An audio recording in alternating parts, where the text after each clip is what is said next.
show your face. Show your face, please, with sugar on top.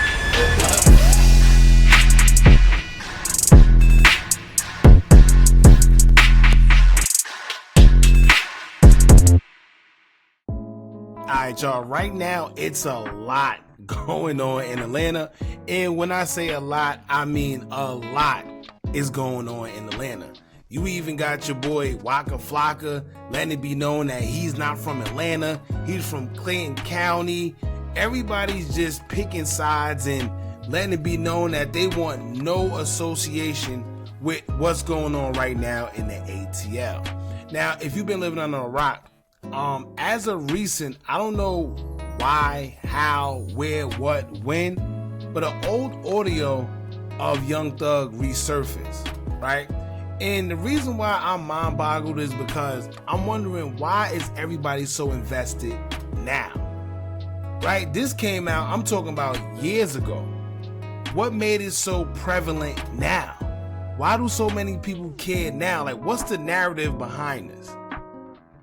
I don't know, it's a lot going on. But one thing this did teach me was, and I hope y'all realize this too, right? One day you're up, the next day you're down. 1 minute everybody's on your side, the next minute nobody's on your side. And when I say that is because if you pay attention, right? Just a couple weeks ago, everybody was siding with Young Thug. Oh, he the realest, you know, Gun is a rat, Young Thug, Free Thug, YSL, Slat, Slime, the whole 9 yards.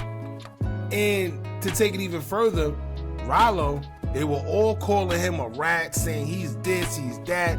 He told on his friend, he told this, he told that. But fast forward to now, the roles have completely, I'm talking about completely reversed. Whereas now people are calling Young Thug the snitch and saying that Ralo is the real one. And they're also saying that now they see where Ralo is coming from, and the whole time they are saying that it was Young Thug that divided the whole Atlanta. Now, I think that one started with Ralo, and you see a lot of people in the comments actually confirming it. They're saying, yes, it was Young Thug that divided the whole city, and now everybody's beefing with each other because everybody's picking sides. And I guess they're saying that it started with Young Thug. Now, that's pretty interesting within itself, because if y'all remember anything about Atlanta, it was a point in time Atlanta could do no wrong. This is around the time where they took the whole spotlight from New York, and the whole attention was on Atlanta because everybody was focused on how much everybody stuck together in Atlanta, right? I know they say Philly is the city of brotherly love, but it was looking like Atlanta because everybody was helping each other. Everybody was getting on songs with each other. You had regular Joe Schmo that was just out there on the block making songs, actually doing other songs and features with big artists. At the time, you had Future doing songs with nobodies. You had Young Thug, a little bit. These are all guys that were using each other to come up, and then they all came up, and now they're somebody. But somewhere within the lines, as y'all know, for some strange reason, it's like we can't keep it together. It's like whenever we all get together and it's looking like it's a powerhouse, somehow, some way it disintegrates, and here we have what we're seeing now. Now, I'm not going to talk your head off. What we're going to get into is a video of YSL Woody. He's saying that basically he been knew that Young Thug told, but he took the pressure and he took the blame because he, quote unquote, loved Thug and cared for him that much. Now, y'all got to be wary of things like that, because maybe he did know that Thug been a snitch, allegedly, quote unquote. And maybe he's just doing this because it's the popular thing to do now. You know, when people try to make it seem like they been knew something and been a part of something just to say that they was there or knew first, it could be one of those situations, or maybe he really did know about this already. But this also goes back to what I said earlier. This information been out there. It been surfaced. Why was nobody talking about it then? Why wasn't it a big deal then? Why is it a big deal now? What changed? Right? So they're saying that right now it was like a rat off, it's a rat-a-thon. They got all type of rat memes and everything. surfacing and talking about Atlanta right now. But one thing that I do want to get into that's pretty interesting that came from Ralo this morning. Now, Ralo is threatening to expose something that I guess is pretty hefty when it comes to your boy Peewee, Roscoe, and Young Thug. Now, if y'all seen the video we previously did, YSL Woody himself kind of recalled a time where Thug asked, well, allegedly, we're going to keep it alleged, Thug asked Peewee about a trans, right? I guess he didn't know that it was a trans at the time. He asked him like, yo, what's up with him? Or what's up with it? Or what's up with her? Whatever. And Peewee was like, oh, nah, that's so I've been sticking dingling in that. Whoa. You see, I didn't even dwell on that in the previous video. If y'all want to see it, I'm going to leave it. Matter of fact, check this out. Don't forget about that trans story. When you said it out your own mouth, how you did the booty with that trans vest, Peewee Roscoe.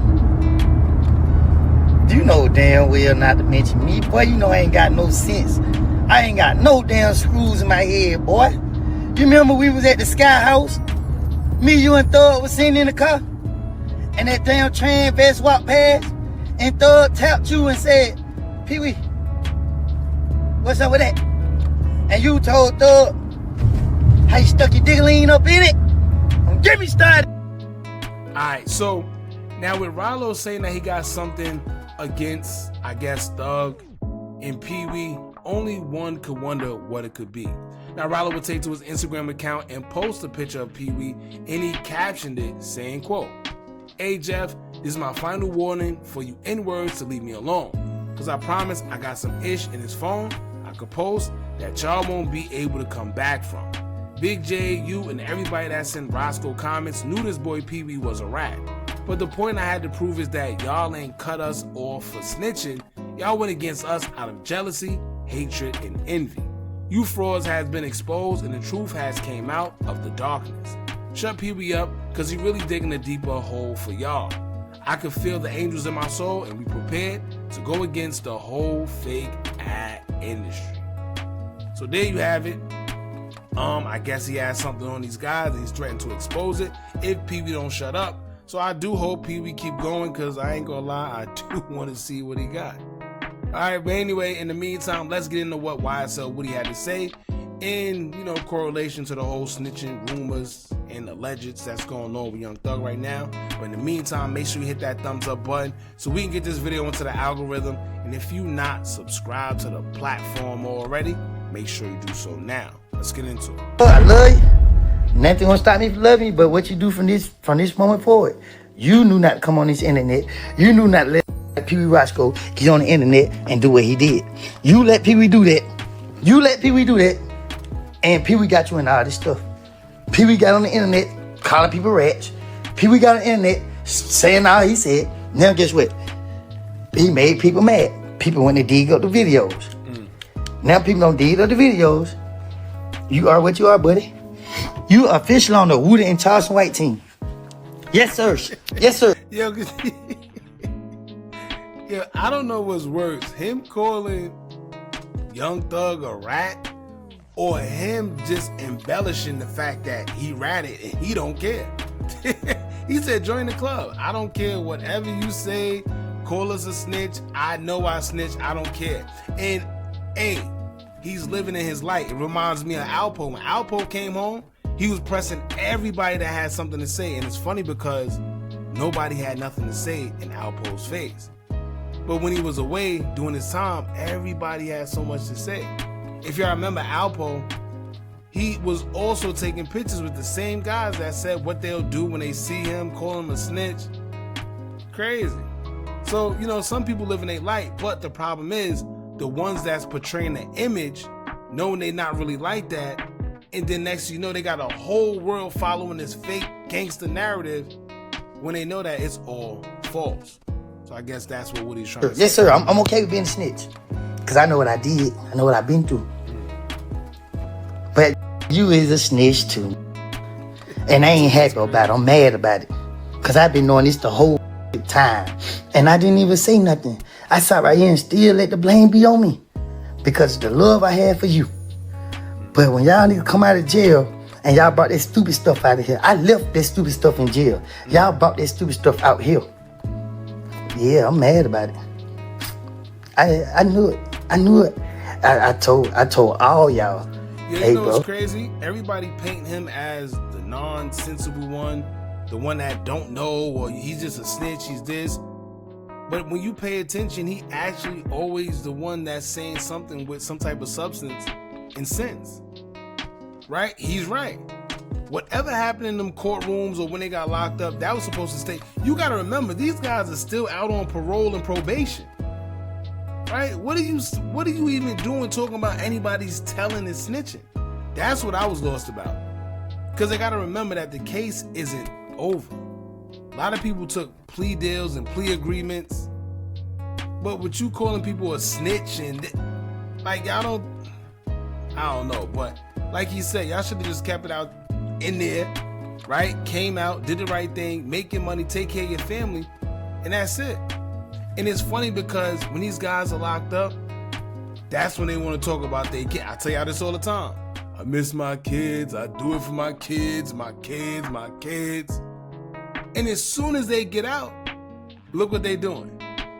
With not a care in the world about their kids, their kids, their kids. I did this for y'all because I care about y'all. I didn't have to do that for y'all. You feel me? I looked y'all in y'all eyes.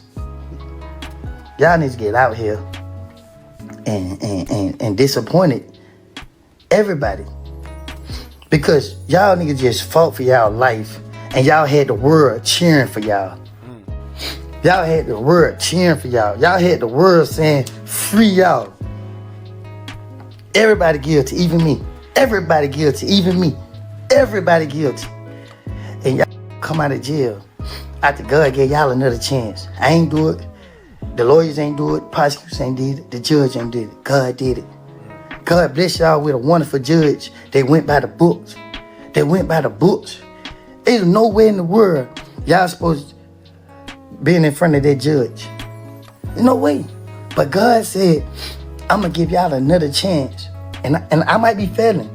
But one thing I know about God, God know my intentions. He know I ain't on here to cause problem. See? So, there you have it. Like I said, it seems like Woody is the one with the most sense these days. And he's right, man, because let me tell y'all one thing about the man above, or whatever you believe in. When you start,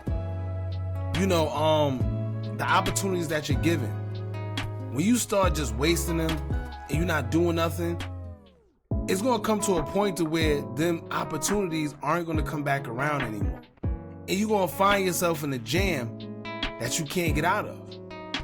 You done wasted all your chances. You done wasted all your opportunities to just do the same thing. So at the end of the day, God like, well, listen, you ain't doing nothing. You just gonna do the same thing. So I'd rather give these blessings to somebody else that'll use it, that possibly may help bless somebody else.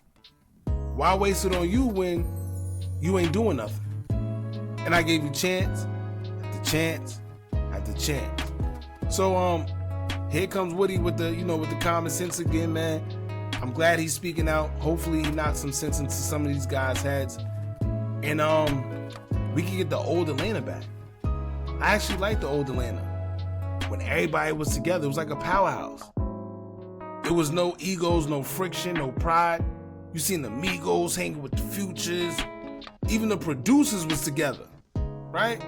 You know how much fire producers came out of Atlanta?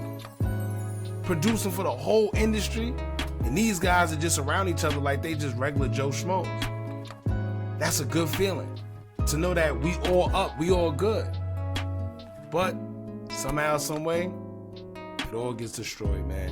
Y'all jump in the comments, let me know what y'all think about this. Don't forget to like, comment, share, and subscribe. Hit that bell so you're notified every time we drop new content. And remember, as long as you keep on watching, I'm gonna keep on dropping. I'm out.